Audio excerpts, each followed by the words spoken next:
ભારત. મારા સપનાના ભારતમાં દરેક વિદ્યાર્થીઓ લેપટોપ લઈને ભણવા આવે.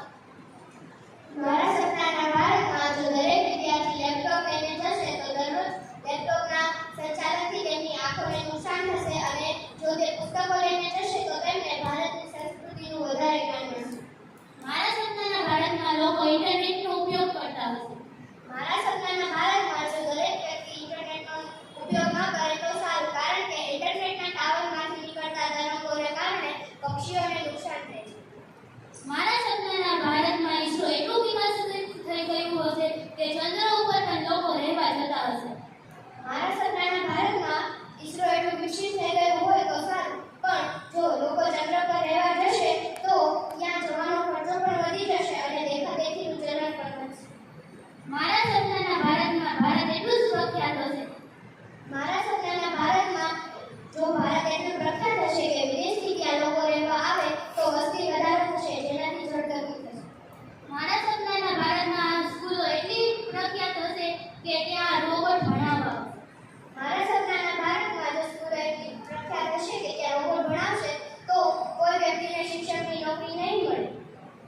મારા સપનાના ભારતમાં લોકો રોબોટથી ભણાવશે.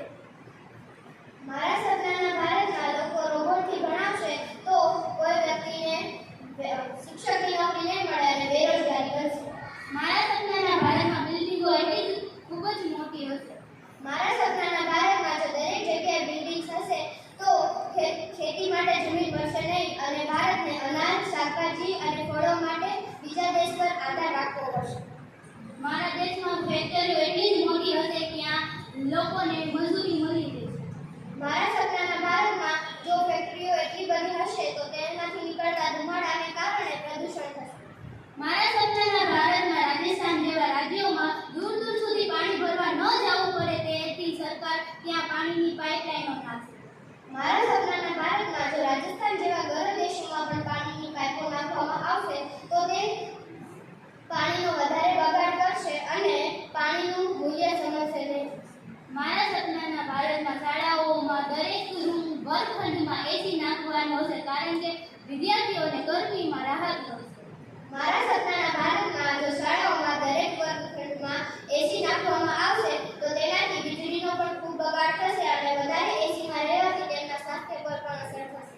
મારા સપનાના ભારતમાં લોકોને સરકાર પૈસા આપશે, તેથી કોઈ વ્યક્તિ ગરીબ નહીં રહે. મારા સપનાના ભારતમાં જો સરકાર જ લોકોને પૈસા આપશે તો લોકો બહાર પૈસા કમાવા નહીં જાય અને આળસુ બની જશે. મારા સપનાના ભારતમાં પ્લાસ્ટિકનો જરા પણ ઉપયોગ નહીં થાય. મારા સપનાના ભારતમાં જો પ્લાસ્ટિકનો જરા પણ ઉપયોગ નહીં થાય તો લોકો કાગળનો ઉપયોગ કરશે અને કાગળ બનાવવા માટે વધારે વૃક્ષો કાપશે, જંગલો